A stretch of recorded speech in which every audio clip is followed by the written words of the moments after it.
Thanks, Sandra, and thanks, John, because what a great introduction to partnership working. I mean, I wrote down a few lovely little bylines there. Doing work better together. Well, that was great. A step forward together. And I think you characterize it really well there in terms of why we work in partnership. But I'll give you a little bit of an introduction to what that looks like at a network level. So a partnership of partnerships, if you like. So I'm Callum. I'm the impact lead for the Sustainable Food Places program. So this is actually the first time I've delivered this presentation. It's usually my colleagues, but everybody, of course, is on holiday at the moment. But my role really is to try and capture what our impact looks like as a network. We have lots of challenges there, of course, because capturing impact at partnership levels, but also working at a systems level, as we do, is a tricky challenge. And we're going to come on to talk a little bit more about how the Sustainable Food Places program might be able to help you work through that challenge as well. I'll just go ahead and share my screen. I've just got a very short Canva presentation. Are you able to see that? Is that shared over? Looking for some nodding heads? No, that's a no. Let me try that one again. Bear with me a second. Oh, that looks like it might have done it. Looking good. Excellent. Okay. So the Sustainable Food Places program, we've been around for a while now. We started in 2013, and the idea really was to acknowledge that there were multiple food partnerships or local food networks that were working in cities at the time.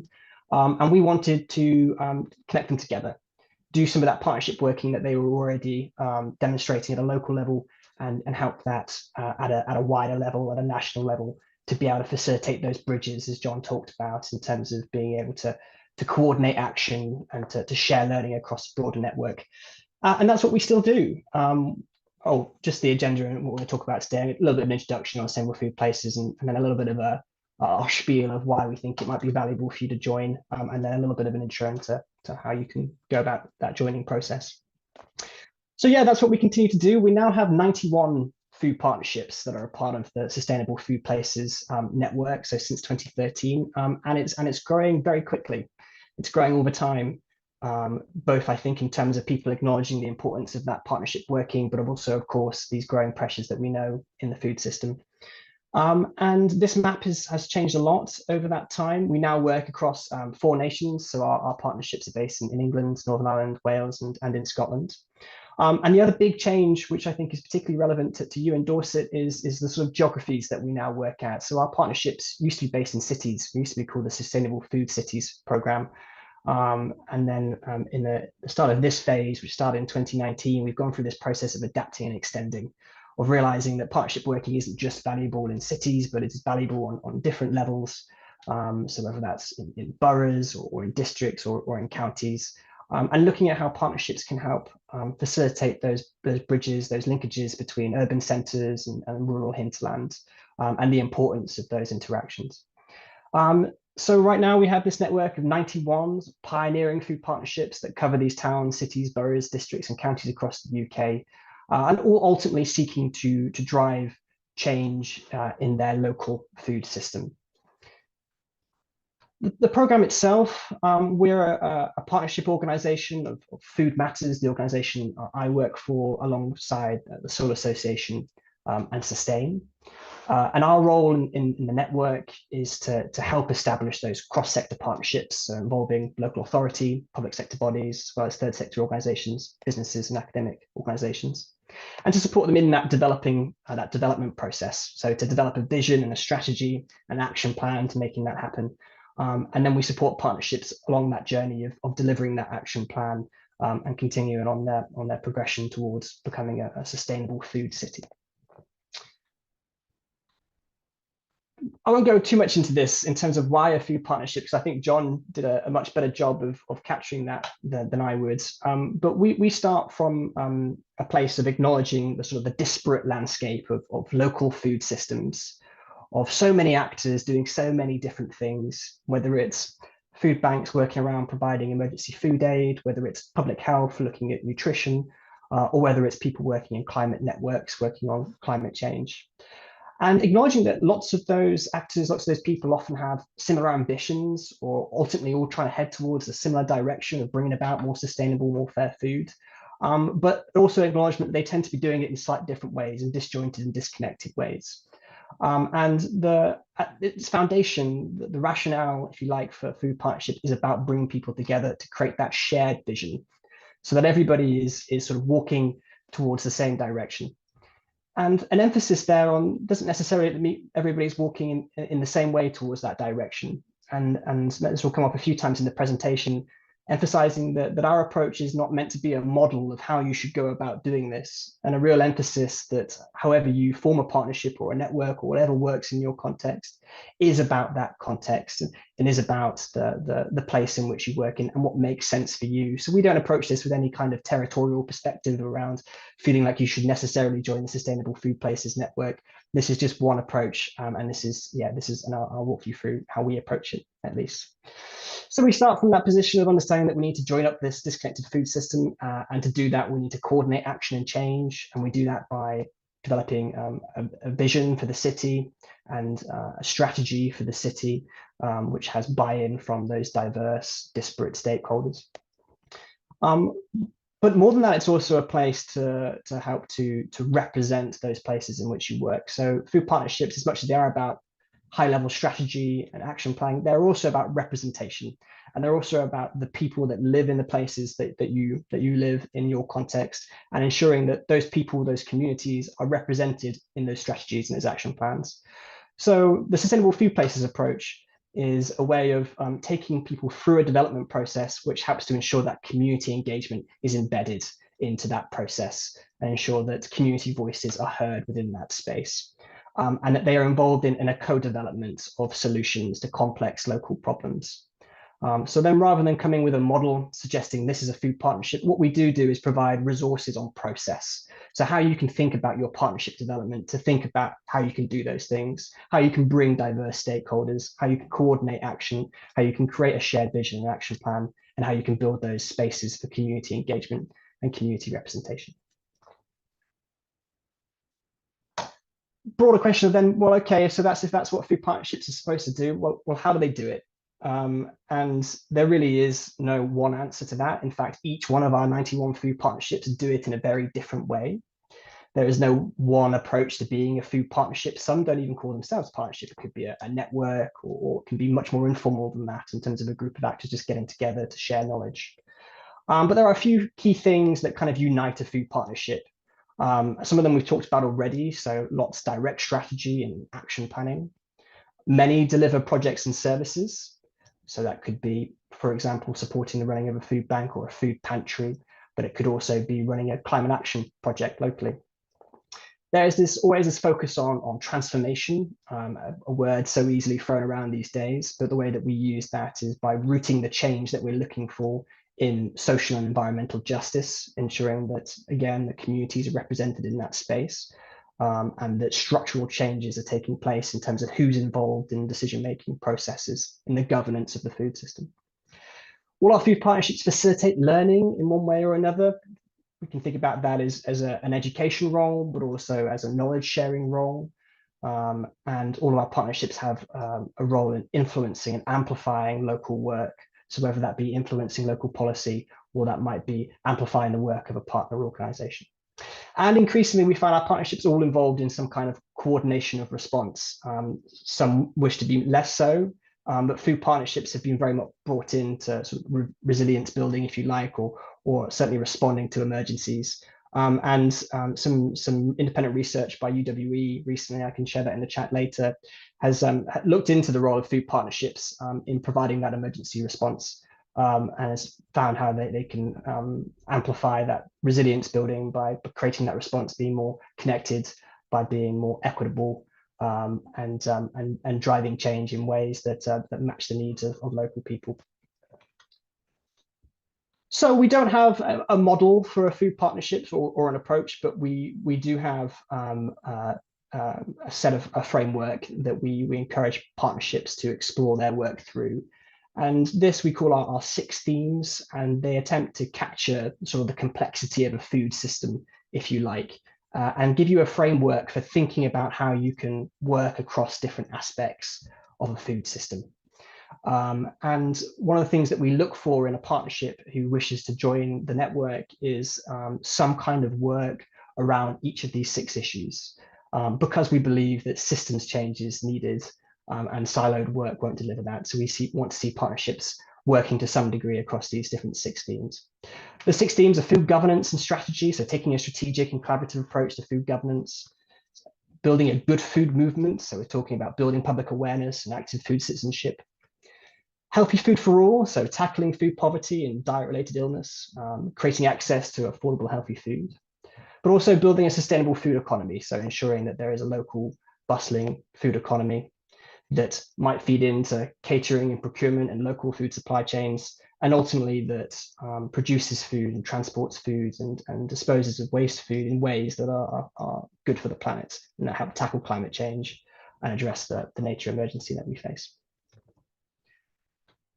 In the Sustainable Food Places program, we also offer an award scheme. So sustainable food places can apply to receive an award. And we have bronze, silver, and gold. We currently have 20 bronze awardees, 7 silver, and 2 gold. And what these offer is a way of benchmarking and celebrating success across your work in your local food system. This has proven a particularly effective tool working with local authorities who like to be able to celebrate the work of their city or town or place. And that's something that we work with you to help put together an application for. And it's a way of really just sort of understanding the impact that you're having across your partnership. And then we also, alongside our partner Sustain, run a series of campaigns which we proactively engage members in.